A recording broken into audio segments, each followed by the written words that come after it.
La relation entre l'Inde et la Russie, qui a déjà été l'une des plus solides à ce jour, semble être sur le point de s'effondrer. La guerre en Ukraine, qui a commencé comme un conflit loin des intérêts directs de l'Inde, menace maintenant de détruire des décennies de coopération stratégique et militaire entre ces deux puissances. Et si vous pensez que c'est une exagération, pensez-y à nouveau. Des munitions indiennes sont déjà utilisées contre des soldats russes sur le champ de bataille ukrainien. C'est exact.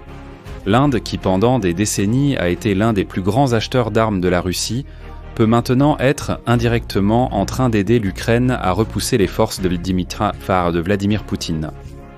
Mais après tout, comment en sommes-nous arrivés à ce point ? Pour comprendre l'enjeu, je dois vous raconter quelque chose d'important. Voyez, l'Inde et la Russie, ou précédemment l'Union soviétique, ont toujours eu une relation stratégique très forte. Pendant la guerre froide, alors que le monde était divisé entre les blocs dirigés par les États-Unis et l'Union soviétique, l'Inde a maintenu une politique de non-alignement. Cela signifiait qu'elle ne s'alignait formellement ni avec les États-Unis ni avec l'Union soviétique. C'est la célèbre neutralité. On peut dire que l'Inde a passé une bonne partie du temps sur la clôture, mais penché légèrement du côté soviétique. Et cette proximité n'était pas seulement idéologique. Elle se manifestait principalement dans le domaine militaire. L'Union soviétique fournissait à l'Inde une vaste gamme d'armes et de technologies militaires, y compris des chasseurs, des chars et des sous-marins. En échange, l'Inde offrait un partenariat politique qui aidait à équilibrer le pouvoir en Asie, en particulier contre la Chine, un autre géant avec lequel l'Inde et l'Union soviétique avaient leurs problèmes. Lorsque l'Union soviétique est tombée en 1991, ces relations sont restées fortes.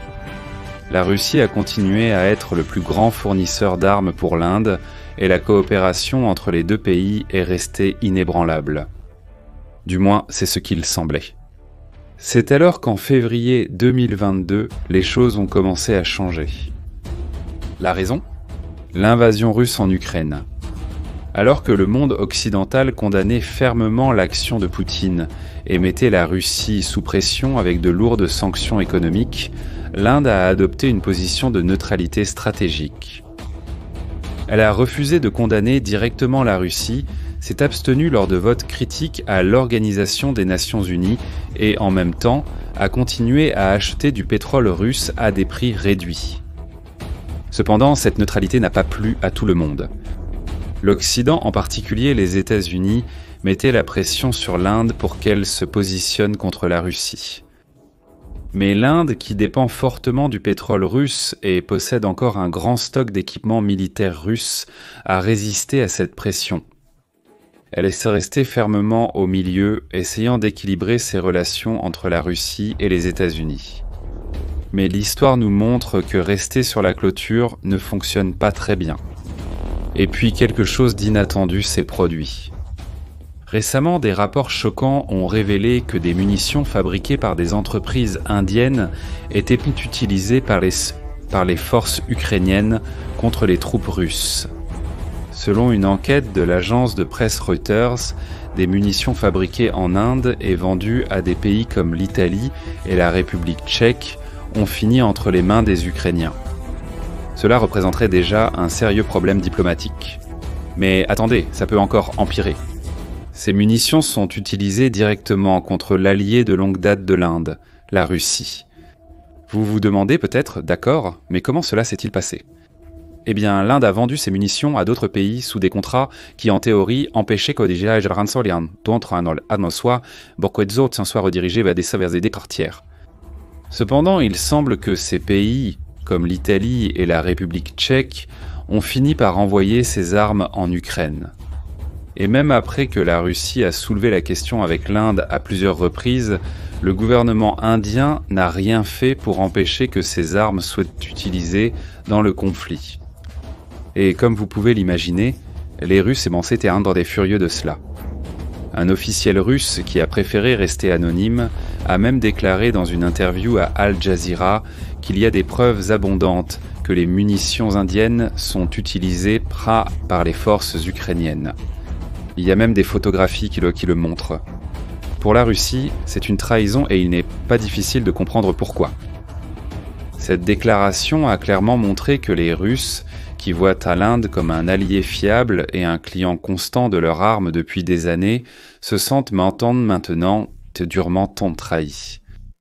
D'abord parce que l'Inde n'a pas agi pour empêcher que ces armes soient utilisées contre les Russes. Et deuxièmement parce que Modi, le Premier ministre indien, a intensifié ses interactions diplomatiques avec le président ukrainien Volodymyr Zelensky. Depuis juin 2024, Modi et Zelensky se sont rencontrés plusieurs fois, y compris une visite inédite de Modi à Kiev, la capitale de l'Ukraine. Cela a profondément irrité Poutine. Ces réunions ont été vues comme une tentative de Modi de médier le conflit. Mais pour la Russie, cela ne fait qu'augmenter le sentiment que l'Inde s'éloigne de sa longue alliance avec les Russes. La situation est devenue encore plus délicate lorsque, après l'une de ses rencontres avec Zelensky, Modi a immédiatement appelé le président des États-Unis, Joe Biden, pour le mettre à jour sur les discussions. Mais il n'a pas fait la même chose avec Poutine. Le leader russe dérangé a dû appeler Modi pour demander une mise à jour. Cela, pour de nombreux observateurs, a été un signe clair que les choses n'allaient trop pas bien entre les deux dirigeants. Voyez, ce qui se passe ici est plus qu'une simple crise momentanée, c'est le reflet d'un changement gigantesque dans les relations internationales. Pendant des décennies, l'Inde a compté sur la Russie pour garantir sa sécurité militaire. Environ 55% des armes indiennes sont toujours d'origine russe, mais cette dépendance diminue de plus en plus. Au fil des ans, l'Inde a diversifié ses sources d'armement, achetant davantage aux États-Unis, à la France et même à Israël. De plus, la Russie, qui servait auparavant de contrepoids à la puissance croissante de la Chine, se rapproche de plus en plus des Chinois. Cela met l'Inde dans une position difficile, car la Chine est actuellement la plus grande menace stratégique pour eux. Ce rapprochement entre la Chine et la Russie érode les fondations de cette amitié de longue date. C'est curieux parce que, pendant la guerre froide, l'Inde et l'Union soviétique se sont unis précisément contre la menace chinoise. Mais maintenant, avec la Russie de plus en plus dépendante de la Chine, l'Inde doit repenser ses alliances. Et au cœur de ces événements, la guerre en Ukraine ne fait qu'empirer les choses. La Russie, affaiblie militairement et isolée diplomatiquement, n'est plus le partenaire fiable d'autrefois. Et l'Inde commence à s'en rendre compte. Alors, que réserve l'avenir pour cette alliance historique ? L'Inde va-t-elle finalement rompre définitivement avec la Russie ? Ou est-ce que Poutine trouvera un moyen de restaurer les liens avec les Indiens, malgré toutes les tensions ? Le fait est que, dans le paysage géopolitique actuel, rien n'est permanent. Il n'y a pas d'amis ou d'ennemis éternels, seulement des intérêts. Et l'Inde, comme tout autre pays, doit faire ce qui est le petit et le mieux pour ses propres intérêts. Mais et vous, qu'en pensez-vous ? L'Inde devrait-elle continuer à essayer de maintenir un équilibre entre l'Occident et la Russie ? Est-il temps pour Modi de choisir son camp définitivement ? Laissez votre opinion dans les commentaires. Et si vous aimez ce sujet, profitez-en pour rejoindre notre groupe WhatsApp. Là, nous publions les dernières nouvelles sur tout ce qui se passe dans le monde militaire. Le lien est dans la description. Et bien sûr, si vous avez aimé cette vidéo, n'oubliez pas de laisser votre like, de vous abonner à la chaîne et de partager avec vos amis, qui aiment aussi la géopolitique. On se voit dans la prochaine vidéo.